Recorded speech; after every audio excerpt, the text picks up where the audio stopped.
Pemirsa, potensi pertumbuhan PT Medco Energy International Tbk sangat besar sejalan dengan perspektifnya bisnis perseroan. Kita akan membahas prospek bisnis dan juga saham bersama Direktur PT Anugrah Mega Investama, Hans Kuit. Terima kasih Pak Hans telah bergabung bersama kami dalam Corporate Action.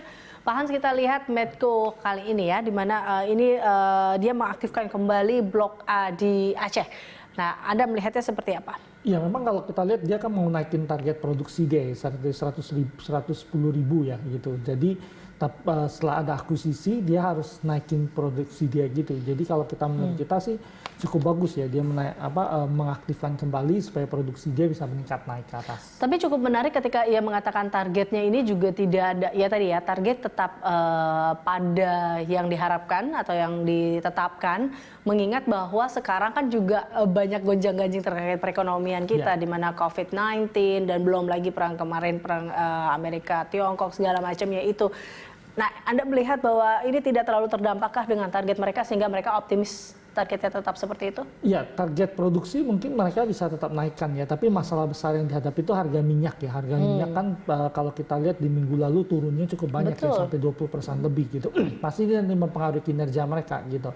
Tetapi kalau kita lihat OPEC harusnya juga berpikir ya, kalau harga minyak terlalu rendah nggak terlalu bagus bagi mereka gitu. Jadi kita memang memantau, jadi perusahaan minyak ini pasti terpengaruh juga karena harga minyak internasional sama mempengaruhi mereka.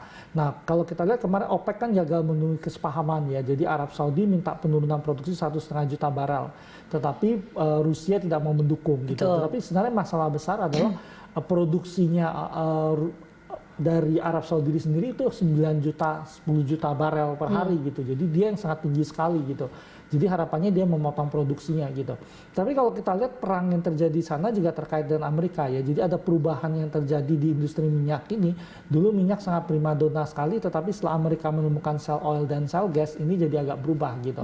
Dan tujuan Rusia sendiri kalau kita lihat ada tujuan juga untuk menggoyang pasar Amerika ya, karena produksi shale oil, shale gas cukup tinggi. Cukup tinggi di sana. Ya. Oke. Sedangkan di Medco sendiri kalau kita lihat produksi mereka cukup rendah. Jadi biaya produksi mereka cukup rendah, tetapi memang mereka perlu meningkatkan kapasitas produksi saja. Oke, itu sebabnya kah mereka akan mengebor 4 sumur eksplorasi baru. Itu salah satu caranya untuk mereka mengejar target tadi ya sebenarnya, kinerja itu.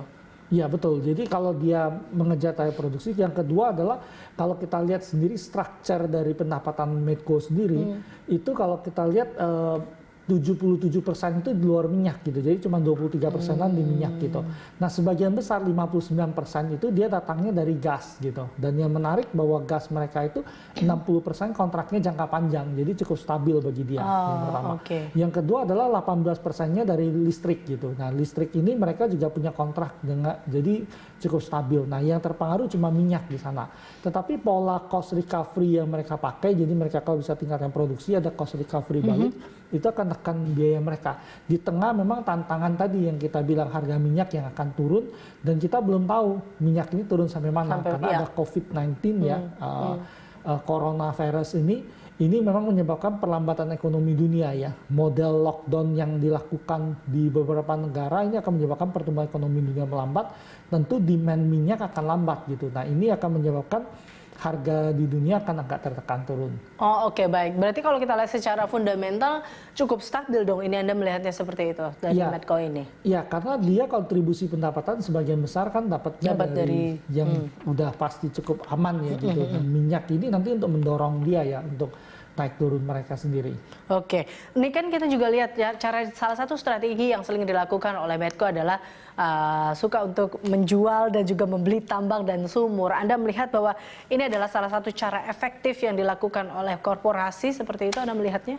Ya, kalau kita lihat sebenarnya ini strategi cukup efektif ya. Jadi sebenarnya ketika harga minyak dunia turun ke bawah, ini waktu yang tepat mereka untuk membeli ladang-ladang minyak gitu ya. Karena kalau kita lihat ketika harga minyak turun, tentu harga minyak kan lebih murah gitu, dia beli dulu. Nanti kalau ada event-event yang mengejutkan pertumbuhan ekonomi dunia bagus, tapi minyak juga naik cukup banyak kalau ada konflik di Timur Tengah ya. Kalau Timur Tengah konflik, harga minyak bergerak naik ke atas gitu. Jadi kalau mereka merasa untung mungkin bisa mereka jual. Karena bisnis itu kan bukan harus dibeli terus tahan terus, tapi kalau mereka merasa untung bisa dijual. Bisa dijual. Oke Pak Hans, ini kita juga lihat apa memang keunggulan dari Medco ini dibandingkan dengan sektor-sektor atau perusahaan-perusahaan lain yang bergerak di sektor yang sama seperti Medco. Kita akan membahasnya usai jeda. Pemirsa tetaplah bersama kami dalam Corporate Talk.